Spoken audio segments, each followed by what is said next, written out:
In this video we are going to discuss about the demo of Wavelabs Digital Twin Software Framework.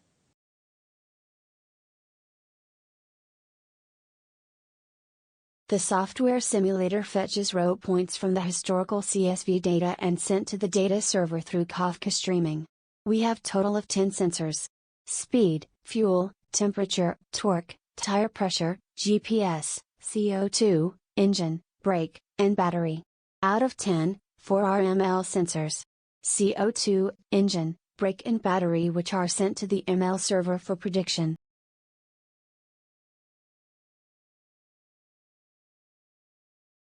The received simulated data from the server and the outcome, which is predicted using ML Server, is getting posted to the MySQL database for every 1 minute.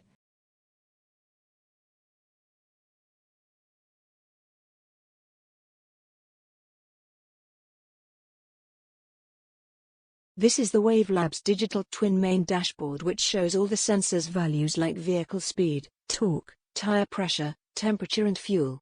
These all are the latest values fetched from the real-time sensors.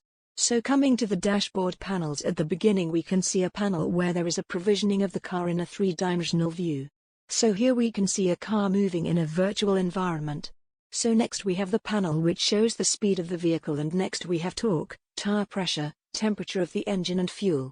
Below that we have the time series graphs of sensors like temperature, speed, torque and tire pressure respectively.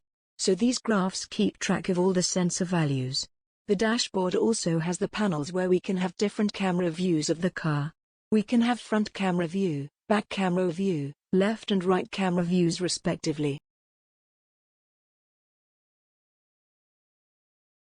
Finally, we have a geomap panel which updates the coordinates, i.e. longitude and latitude points of vehicle, and keeps track of the vehicle's location.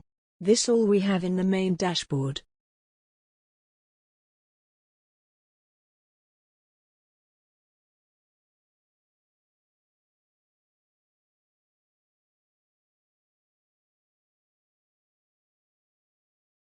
This is the Wavelabs Digital Twin Edge dashboard, which consists of different panels.